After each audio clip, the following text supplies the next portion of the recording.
हर एक बड़ी कंपनी के पीछे एक छोटे इंसान का हाथ होता है। इसका परफेक्ट एग्जाम्पल है लुइस विटॉन। एलवी ब्रांड आज के टाइम पे ये एक स्टेटस बन चुका है, बट इस ब्रांड को इतना बड़ा बनाने के पीछे असल में एक 16 साल के लड़के का हाथ है, जिसके पास एक समय पे खाने तक के पैसे नहीं थे और वो अपनी सौतेली माँ से इतना परेशान था कि उसने 16 साल की उम्र में अपना घर छोड़ा और वो अपने घर से 400 किलोमीटर दूर पेरिस जा पहुंचा। जी हाँ, ये कहानी है the founder of the LV company Louis Vuitton की। ये कहानी की शुरुआत होती है 4 अगस्त 1821 को birth of Louis Vuitton. Louis जब 10 साल के हुए तब उनकी माँ चल बसी। तब से वो अपनी सौतेली माँ के साथ रहने लग गए, पर उन्होंने अपना घर 16 साल की उम्र में छोड़ दिया क्योंकि उनकी सौतेली माँ उसे बिल्कुल पसंद नहीं करती थी और उन्हें बहुत ज्यादा टॉर्चर करती थी।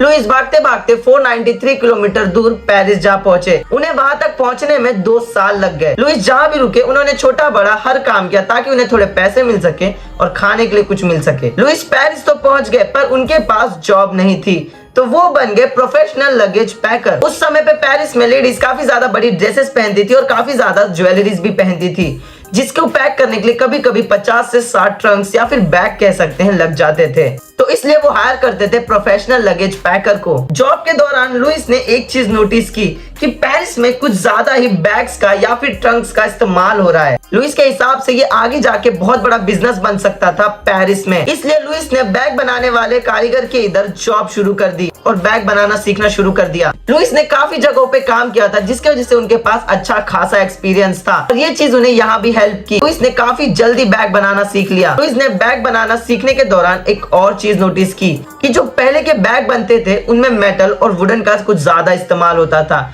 जिनके वजह से वो काफी हैवी होते थे और उनका शेप भी एक्यूरेट नहीं होता था, जो कि काफी ज्यादा स्पेस ले लेते थे। इसी प्रॉब्लम को सॉल्व करने के लिए लुइस ने अपनी एक शॉप ओपन कर दी, जहां बाकी इंडस्ट्री में वुडन और एनिमल स्किन का कुछ ज्यादा इस्तेमाल होता था। वहीं लुइस ने सबसे पहली बार कैनवस का इस्तेमाल किया बैग बनाने में। ये एक इनोवेशन था या फिर इसे एक रेवोल्यूशन भी कह सकते हैं। लुइस के ये इनोवेशन ने मार्केट को हिला के रख दिया और एक टाइट पकड़ बना ली थी अपने कस्टमर्स पे। इनफैक्ट नेपोलियन III की वाइफ ने अपना पर्सनल बॉक्स मेकर बना लिया था लुइस को। पर लुइस की लाइफ का सबसे बड़ा टर्निंग पॉइंट तो अब आएगा जब पेरिस की क्वीन इग्विन इजिप्ट गई ओपनिंग ऑफ स्विस कैनल में। तब उनके साथ लुइस का बनाया हुआ बैग भी था, जो कि पार्टी में काफी लोगों का ध्यान खींच रहा था और यहाँ लुइस को मिले उनके loyal international customers. But Louis की ये सक्सेस बहुत शॉर्ट टर्म के लिए थी।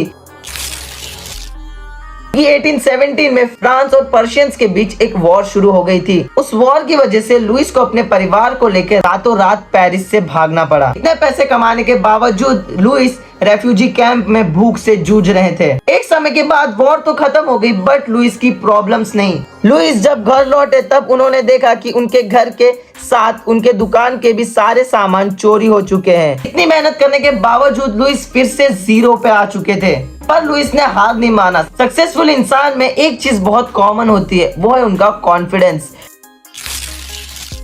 लुइस के पास लॉयल कस्टमर्स तो थे ही, पर उनको चाहिए था एक ऐसा इनोवेशन जो उनको फिर से मार्केट में नंबर 1 पे ले आए। लुइस के दिमाग में एक और आइडिया आता है। वो सोचते हैं अगर मैं अपने ट्रंक्स पे गोल्डन और रेड कलर के स्ट्रिप्स लगा दूं तो वो दूर से एक रॉयल लुक भी देगा और साथ में लोगों को दिखेगा भी। वो बॉक्स को एक लग्जरी और एक प्रीमियम लुक दे रहा था और लोगों को दूर से ही पहचान में आ जा रहा था कि हाँ, ये है लुइस विटॉन का बैग, जिसका इम्पैक्ट मार्केट को हिला के रख दिया और फिर से लुइस विटॉन नंबर 1 पे आ गया और लुइस विटॉन की सेल्स आसमान छूने लग गई।